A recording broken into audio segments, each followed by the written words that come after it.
ಸ್ನೇಹಿತರೆ ನಮಸ್ಕಾರ. ನಾನು ನಿಮ್ಮ ರಾಕೇಶ್ ಆರುಂಡಿ. ಕೊಟ್ಟಿದ್ದು ತನಗೆ ಬಚ್ಚಿಟ್ಟಿದ್ದು ಪರರಿಗೆ ಅನ್ನೋ ಮಾತಿದೆ. ಯಾವ ವ್ಯಕ್ತಿ ತಾನು ಗಳಿಸಿದ ಆಸ್ತಿಯಲ್ಲಿ ಅಲ್ಪ ಸ್ವಲ್ಪ ಏನಾದರೂ ಕೂಡ ಜನಸೇವೆಗೆ ಮೀಸಲಿಡ್ತಾನೋ ಅವನ ಜೀವನ ಸಾರ್ಥಕವಾಗುತ್ತೆ. ಸ್ನೇಹಿತರು, ಮಹಾಂತೇಶ್ ಬೀಳ್ಗಿ ಇವರಿಗೆ ಸಂಬಂಧಪಟ್ಟ ಹಾಗೆ ನಾನು ಅನೇಕ ವಿಡಿಯೋಗಳನ್ನು ಕೂಡ ಮಾಡಿದ್ದೀನಿ. ಇತ್ತೀಚೆಗೆ ಅವ್ರ ಮನೆಗೆ ಭೇಟಿ ನೀಡಿದ್ದೆ. ಇಡೀ ಮನೆ ಸ್ಮಶಾನ ಮೌನದಂತೆ ಏಕಾಂಗಿಯಾಗಿ ಕಂಡಿದ್ದು ಮಾತ್ರ ಸ್ವಲ್ಪ ಮನಸ್ಸಿಗೆ ಬೇಸರವನ್ನು ಕೂಡ ಉಂಟು ಮಾಡಿತ್ತು.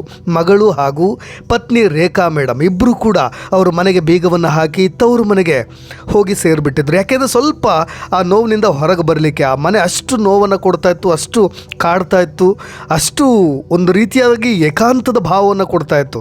ನೋಡಿ, ಈ ವಿಷಯ ಗೊತ್ತಾಗಿ ನಮಗೆ ಅತೀವವಾದಂಥ ನೋವು ಎಲ್ರಿಗೂ ಕೂಡ ಸಹಜವಾಗಿ ಆಗಿದೆ. ಆದರೆ ಮಹಾಂತೇಶ್ ಬೀಳ್ಗಿ ಅವರ ಬಗ್ಗೆ ಒಂದಿಷ್ಟು ಇಂಟ್ರೆಸ್ಟಿಂಗ್ ರೋಚಕವಾದಂಥ ಒಂದು ಮಾಹಿತಿಯನ್ನು ನಿಮಗೆ ತಿಳಿಸೋ ಕೆಲಸ. ಮಹಾಂತೇಶ್ ಬೀಳ್ಗಿ ಅವರ ಕೊನೆ ಆಸೆ ಏನು ಅನ್ನೋದನ್ನು ಅವರ ಗೆಳೆಯ ಮಾರುತಿ ಜಂದ್ಗಲ್ ಅವರು ಕಳಿಸ್ಕೊಟ್ಟಿದ್ದು ಮಾತ್ರ ಹೃದಯ ತುಂಬಿ ಬಂದುಬಿಡ್ತು. ನೋಡಿ, ಅವರಿಗೆ ಸಂಬಂಧಪಟ್ಟ ಹಾಗೆ ನಮ್ಮ ಕರ್ನಾಟಕದಲ್ಲಿರ್ಬೋದು, ಇಡೀ ಭಾರತದಲ್ಲಿ ಭ್ರಷ್ಟರು ತುಂಬ ಹೋಗಿಬಿಟ್ಟಿದ್ದಾರೆ. ಈ ಸಮಾಜದಲ್ಲಿ ಅಲ್ಲಿ ಇಲ್ಲಿ ಕೆಲವೊಬ್ಬರು ನಿಸ್ವಾರ್ಥ ವ್ಯಕ್ತಿಗಳು ಕಂಡಾಗ ಅವ್ರ ಬಗ್ಗೆ ಮಾತನಾಡಿದ್ರೆ ಎಲ್ಲೂ ಕೂಡ ಅತಿಶಯೋಕ್ತಿ ಅನಿಸೋದಿಲ್ಲ. ಯಾಕೆ ಮಹಾಂತೇಶ್ ಬೀಳ್ಗಿ ಅವರ ಬಗ್ಗೆ ಮತ್ತೆ ಮತ್ತೆ ಹೇಳ್ತಾ ಇದ್ದೀನಿ ಅಂದರೆ, ಅವರು ಕೊನೆಯದಾಗಿ ಬರೆದಂಥ ಪತ್ರ, ಅವರ ಗೆಳೆಯನಿಗೆ ಕಳಿಸಿದಂಥ ಪತ್ರದಲ್ಲಿ ಆ ಥರದ ವಿಷಯಗಳೇ ಇದ್ದಾವೆ. ಸ್ನೇಹಿತರೆ, ಮಹಾಂತೇಶ್ ಬೀಳ್ಗಿ ಕೊನೆಯದಾಗಿ ವಿಜಯಪುರದಿಂದ ಕಲಬುರಗಿಗೆ ಹೋಗೋ ಮುನ್ನ ಅವ್ರ ಗೆಳೆಯನಿಗೆ ಒಂದು ಪತ್ರವನ್ನು ಕಳಿಸ್ಕೊಟ್ಟಿದ್ರು. ಖುದ್ದಾಗಿ ಅವರ ಗೆಳೆಯ ಹಂಚಿಕೊಂಡ ಆ ಪತ್ರವೇ ಇವತ್ತು ಸಿಕ್ಕಾಪಟ್ಟೆ ವೈರಲ್ ಆಗ್ತಾ ಇದೆ. ಮಹಾಂತೇಶ್ ಬೀಳ್ಗಿ ಅವರು ಎಂತಹ ವ್ಯಕ್ತಿತ್ವದ ವ್ಯಕ್ತಿ ಅನ್ನೋದು ಗೊತ್ತಾಗುತ್ತೆ. ಬದುಕಿನ ಸಾರ್ಥಕತೆಯನ್ನು ಹೇಗೆ ಸಂಪಾದಿಸಿಕೊಳ್ಬೇಕು ಅನ್ನೋದು ಸ್ಪಷ್ಟವಾಗಿ ಮಹಾಂತೇಶ್ ಬೀಳ್ಗಿ ಅವರಿಗೆ ಗೊತ್ತಿತ್ತು. ಮಾರುತಿ ಜಂದ್ಗಲ್ ಅವರ ಬಗ್ಗೆ ನಿಮಗೆ ಈ ಹಿಂದಿನ ವಿಡಿಯೋದಲ್ಲೂ ಕೂಡ ಹೇಳಿದ್ದೀನಿ. ಹುಟ್ಟಿನಿಂದ ಇಲ್ಲಿಯವರೆಗೂ ಕೂಡ ಜೊತೆಗಿರ್ತಕ್ಕಂಥ ಸ್ನೇಹಿತರು, ಕಷ್ಟ ಸುಖ ನೋವು ನಲುವಿನಲ್ಲೂ ಕೂಡ ಒಂದಾದವರು. ಕೊನೆ ಬಾರಿ ಮಾರುತಿ ಜಂದ್ಗಲ್ ಅವ್ರಿಗೆ ಮಹಾಂತೇಶ್ ಬೀಳ್ಗಿ ಕಳಿಸಿದಂಥ ಪತ್ರ ಇದು. ನಾನು ಪ್ರತಿ ವರ್ಷ ಯಾರ್ಯಾರಿಗೆ ಸಹಾಯ ಮಾಡಬೇಕು ಅನ್ನೋದನ್ನು ವಿವರವಾಗಿ ಒಂದು ಪಟ್ಟಿ ಮಾಡಿದರು. ಅದರಲ್ಲಿ ನಿರ್ಗತಿಕರಿದ್ದಾರೆ, ಬಡವರಿದ್ದಾರೆ, ಒಪ್ಪತ್ತಿನ ಊಟಕ್ಕೂ ಪರದಾಡುವಂತಹ ವ್ಯಕ್ತಿಗಳಿದ್ದಾರೆ. ಎಲ್ಲರ ಒಂದು ಲಿಸ್ಟನ್ನು ಮಾಡಿಕೊಂಡಿದ್ರು. ಇದು ನಿಲ್ಲಬಾರ್ದು, ಪ್ರತಿ ವರ್ಷ ಇದು ನಿರಂತರವಾಗಿ ಸಹಾಯ ಮಾಡ್ತಕ್ಕಂಥ ಕೆಲಸ ನಿರಂತರವಾಗಿ ಸಾಗಬೇಕು ಅನ್ನೋ ಉದ್ದೇಶ ಮಹಾಂತೇಶ್ ಬೀಳ್ಗಿ ಅವ್ರಿಗಿತ್ತು. ನೋಡಿ, ಆ ಪಟ್ಟಿಯಲ್ಲಿರ್ತಕ್ಕಂಥ ವ್ಯಕ್ತಿಗಳನ್ನು ನಾನು ವಿವರವಾಗಿ ಹೇಳ್ತಾ ಹೋಗ್ತೀನಿ. ಅವರು ಬರೆದುಕೊಂಡಿದ್ರು. ಇದು ಯಾರಿಗೂ ಸುಮ್ಮನೆ ಅತಿಶಯೋಕ್ತಿ ಆಗಲಿ ಅಥವಾ ನಾನು ಇನ್ನೊಬ್ಬರಿಗೆ ಸಹಾಯ ಮಾಡಿದ್ದು ಗೊತ್ತಾಗಲಿ, ಒಂದು 4 ಜನಕ್ಕೆ ಸಹಾಯ ಮಾಡಿದ್ದನ್ನು ಕೂಡ ಫೋಟೋ ಹೊಡೆದು ವಿಡಿಯೋ ಮಾಡಿಕೊಂಡು ಸೋಷಿಯಲ್ ಮೀಡಿಯಾದಲ್ಲಿ ಬಿಡ್ತಕ್ಕಂಥ ವ್ಯಕ್ತಿಗಳಲ್ಲ ಅವರು. ಅದನ್ನು ಅವ್ರ ಗೆಳೆಯನಿಗೆ ಕಳಿಸ್ಕೊಟ್ಟಂಥ ಪಟ್ಟಿ. ಆ ಪಟ್ಟಿಯಲ್ಲಿ ಒಂದು ಲಿಸ್ಟ್ ಇದೆ ನೋಡಿ, ಅದನ್ನು ಓದ್ತಾ ಹೋಗ್ತೀನಿ ನಾನು. ಹೊಲದಲ್ಲಿ ಕೆಲಸ ಮಾಡ್ತಕ್ಕಂಥ ಹೆಣ್ಣು ಮಕ್ಕಳು, ಯಾರೆಲ್ಲ ಹೊಲದಲ್ಲಿ ಕೆಲಸ ಮಾಡ್ತಾರೋ, ಭಾಳ ತುಂಬ ಪೂರಿರೋರು, ಬಡವರು, ತುಂಬ ನಿರ್ಗತಿಕರು, ಆ ಥರದ ಕೆಲವು ವ್ಯಕ್ತಿಗಳು, ಮಹಿಳೆಯರನ್ನ ಸೆಲೆಕ್ಟ್ ಮಾಡಿ ಪ್ರತಿ ವರ್ಷ ಈ ಲಿಸ್ಟ್ನಲ್ಲಿ ಬರೋರು ಎಲ್ಲರನ್ನೂ ಕೂಡ ಪ್ರತಿ ವರ್ಷ ಆರ್ಥಿಕವಾಗಿ ಸಹಾಯ ಮಾಡೋದು. ಮತ್ತು ಅದೊಂದು ಮತ್ತೆ ಫಿಲ್ಟರ್ ಆಗುತ್ತೆ. ಮತ್ತು ನೆಕ್ಸ್ಟ್ ವರ್ಷ ಮತ್ತೆ ಕಂಟಿನ್ಯೂ ಅವ್ರಿಗೆ ಒಂದು ವೇದಿಕೆಯನ್ನು ಕಲ್ಪಿಸ್ಕೊಟ್ಟು ಆರ್ಥಿಕವಾಗಿ ಕೆಲಸ ಎಲ್ಲದ ವಿಚಾರದಲ್ಲೂ ನೋಡಿ ಅವ್ರ ಲಿಸ್ಟ್ನಲ್ಲಿ ಯಾರ್ಯಾರಿದ್ದಾರೆ ಅಂತ. ಹೊಲದಲ್ಲಿ ಕೆಲಸ ಮಾಡೋ ಹೆಣ್ಮಕ್ಳು, ಖಾನಾವಳಿಯಲ್ಲಿ ಕೆಲಸ ಮಾಡೋ ಹೆಣ್ಮಕ್ಳು, ಭಿಕ್ಷೆ ಬೇಡುವವರು, ಅವ್ರ ಗಂಡು ಮಕ್ಕಳಾಗಿರಲಿ ಹೆಣ್ಣು ಮಕ್ಕಳಾಗಿರಲಿ. ಭಿಕ್ಷೆ ಬೇಡೋರು ಎಲ್ಲರೂ ಅಲ್ಲ, ತುಂಬ ಸದೃಢರಾಗಿದ್ದರೆ ಅವ್ರನ್ನ ಅಂತ ಅಲ್ಲ, ಯಾರು ತುಂಬ ವೀಕ್ ಆಗಿರ್ತಾರೆ, ಕೈಯೋ ಕಾಲೋ ಕಳ್ಕೊಂಡಿರ್ತಾರೆ, ಅನಿವಾರ್ಯವಾಗಿ ಭಿಕ್ಷೆ ಬೇಡಬೇಕಾದಂಥ ಪರಿಸ್ಥಿತಿ ನಿರ್ಮಾಣವಾಗಿರುತ್ತಲ್ಲ ಅವರು. ನೇಕಾರಿಕೆ ಮಾಡೋರು, ಮನೆಯಲ್ಲೇ ಕೆಲಸ ಮಾಡ್ತಕ್ಕಂಥ ಹೆಣ್ಮಕ್ಳು, ಹಾಸ್ಟೆಲ್ನಲ್ಲಿ ಕೆಲಸ ಮಾಡುವಂಥ ಎಲ್ಲ ಹೆಣ್ಣುಮಕ್ಕಳು, ಕಾಯಂ ನೌಕರರಲ್ಲ, ಮತ್ತು ಹಾಸ್ಟೆಲ್ನಲ್ಲಿ ಕೆಲಸ ಮಾಡುವ ಎಲ್ಲ ಹೆಣ್ಣುಮಕ್ಕಳು ಕಾಯಂ ನೌಕರರಲ್ಲ ಅಂತ ಅವ್ರು ಪರ್ಟಿಕ್ಯುಲರ್ ಬರೆದು ಅವ್ರಿಗೆ ಗೆಳೆಯನಿಗೆ ಕಳಿಸ್ಕೊಟ್ಟಿರೋದು. ಕಿರಾಣಿ ಅಂಗಡಿಯಲ್ಲಿ ಕೆಲಸ ಮಾಡುವಂಥ ಹೆಣ್ಣುಮಕ್ಕಳು ಮತ್ತು ಗಂಡು ಮಕ್ಕಳು, ಅದರಲ್ಲಿ ಯಾರ್ಯಾರು ತುಂಬ ಪೂರ್ ಇರ್ತಾರೋ ಅಂಥವ್ರು. ಇನ್ನು ಜಾತ್ರೆಗಳಲ್ಲಿ ಎಲ್ಲೆಲ್ಲಿ ಜಾತ್ರೆ ನಡೀತೋ ಅಲ್ಲಿ ಬಜ್ಜಿ ಖಾರ ಈ ಥರದ್ದು ಮಾರೋದು, ತೆಂಗಿನಕಾಯಿಯನ್ನು ಮಾರ್ತಕ್ಕಂಥ ಹೆಣ್ಣು ಮಕ್ಕಳು ಮತ್ತು ಗಂಡು ಮಕ್ಕಳು, ಅವ್ರನ್ನ ಸೆಲೆಕ್ಟಿವ್ ಪೀಪಲ್ಸ್ನ ಸೆಲೆಕ್ಟ್ ಮಾಡೋದು.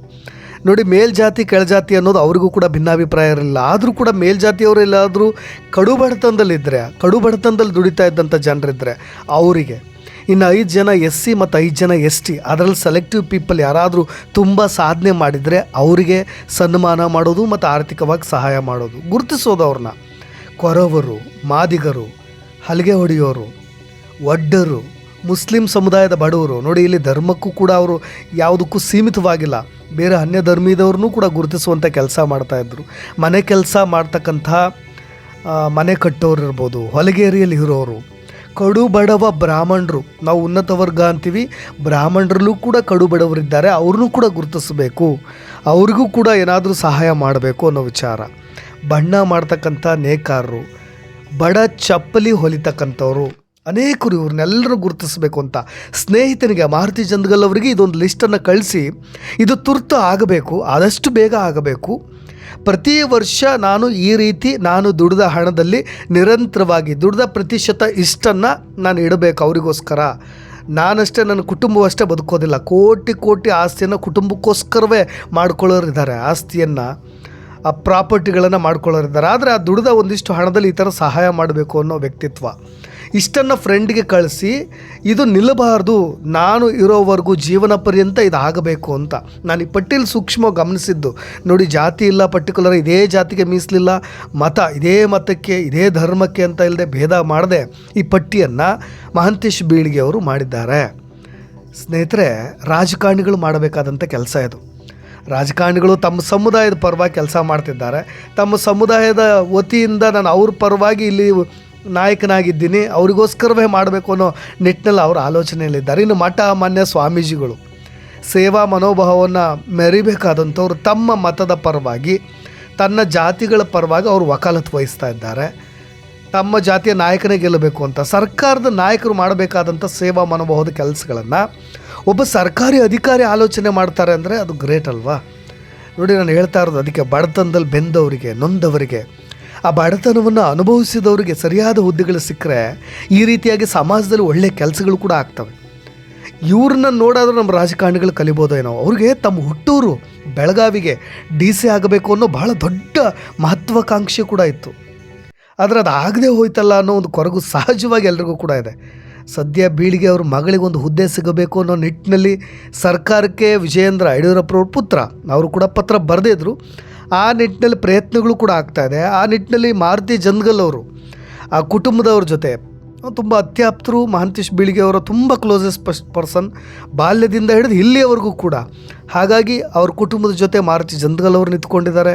ಪ್ರತಿನಿತ್ಯ ಬೆಳಗಾವಿಲಿ ಅಧಿವೇಶನ ಆಗ್ತಾಯಿದೆ. CM ಅನ್ನು ಮೀಟ್ ಮಾಡಿ ಏನಾದರೂ ಆ ಥರದ ವಿಚಾರದಲ್ಲಿ ಆಶ್ರಯ ಆಗಬೇಕು ಅನ್ನೋ ನಿಟ್ಟಿನಲ್ಲಿ ಅವರು ಕೂಡ ಹೋರಾಡ್ತಾ ಇದ್ದಾರೆ. ಇನ್ನು ಮಹಾಂತೇಶ್ ಬೀಳಿಗೆ ಅವರ ಅಕ್ಕಪಕ್ಕದ ಸೋದರ ಸಂಬಂಧಿ ಕುಟುಂಬಗಳು ಅವು ಕೂಡ ಅನಾಥವಾಗಿಬಿಟ್ಟಿದ್ದಾವೆ. 5 ಜನರ ಪ್ರಯಾಣ, 4 ಜನರ ಪ್ರಾಣ ತೆತ್ಕೊಂಡ್ರು, ಕುಟುಂಬಗಳು ಅನಾಥವಾಗಿಬಿಟ್ವು. ಡ್ರೈವರ್ ಒಬ್ಬ ಬದುಕುಳ್ದ, ಸದ್ಯ ಆತ ಪ್ರಾಣ ಉಳಿಸ್ಕೊಂಡ್ಬಿಟ್ಟ. ಆದರೆ ಒಬ್ಬ ನಿಷ್ಠಾವಂತ ವ್ಯಕ್ತಿ, ಪ್ರಾಮಾಣಿಕ ವ್ಯಕ್ತಿ, ದಕ್ಷ ಅಧಿಕಾರಿ, ಪ್ರಾಣಕ್ಕಿಂತ ಹೆಚ್ಚಾಗಿ ಪ್ರೀತಿಸೋ ನನ್ನ ಸ್ನೇಹಿತ ಮತ್ತು ವಾಪಸ್ ಬರ್ತಾನಾ ಅಂತ ಪ್ರಶ್ನೆ ಮಾಡ್ತಾರೆ ಅವರೇ. ಅವರ ಆತ್ಮೀಯ ಗೆಳೆಯ ನಮಗೆ ಏನಾದರೂ ಕೇಳಲಿಕ್ಕೆ ಕರೆ ಮಾಡಿದ್ರೆ, ವಾಟ್ಸಪ್ ಕಾಲ್ ಮಾಡಿದ್ರೆ, ಆ ರೀತಿಯಾಗಿ ರಿಯಾಕ್ಟ್ ಮಾಡಿದಾಗ ನಾವು ಏನು ಹೇಳಬೇಕು ಗೊತ್ತಾಗಲ್ಲ. ಅವರು ಕೂಡ ನೋವಿನಲ್ಲೇ ದಿನಗಳನ್ನು ಕೂಡ ದೂಡ್ತಾ ಇದ್ದಾರೆ. ನೋಡಿ, ಅವರ ಸಾವಿನ ನಂತರವೂ ಕೂಡ ಅವ್ರನ್ನ ಸ್ಮರಿಸುವ ಕೆಲಸವನ್ನು ನಾವು ಮಾಡ್ತಾಯಿದ್ದೀವಿ ಅಂದರೆ ನೋಡಿ, ನಾವು ಇಷ್ಟು ಕಾಲ ಬಾಳಿ ಚಿರಾಯುವಾಗಿ ಸಾಯೋದು ಅಂದರೆ ಇದೆ. ಹಾಗಾಗಿ ಬದುಕುನಿದ್ದಕ್ಕೂ ಮನುಷ್ಯ ಯಾವ ರೀತಿಯಾಗಿ ಬದುಕಿರ್ತಾನೋ ಅವನು ಹೆಚ್ಚು ಕಾಲ ಮತ್ತೆ ಮುಂದಿನ ದಿನ ಆತ ಇಲ್ಲಿಂದ ಹೇಲೋಕ ತ್ಯಜಿಸಿದ ಮೇಲೂ ನಂತರವೂ ಆತ ಉಸಿರಾಡಬಹುದು ಅನ್ನೋದಕ್ಕೆ ಈ ಥರದ ಘಟನೆಗಳು ಸಾಕ್ಷಿಯಾಗಿ ನಿಲ್ಲುತ್ತೆ. ಮಹಾಂತೇಶ್ ಬೀಳಿಗೆ ಅವ್ರಿಗೆ ಆತ್ಮಕ್ಕೆ ಶಾಂತಿಯನ್ನು ಕೋರ್ತಾ ಇನ್ನಷ್ಟು ಅಪ್ಡೇಟ್ಸ್ಗಳೊಂದಿಗೆ ಮತ್ತೆ ಬರ್ತೀನಿ. ನಾನು ರಾಕೇಶ್ ಆರುಂಡಿ. ಧನ್ಯವಾದ.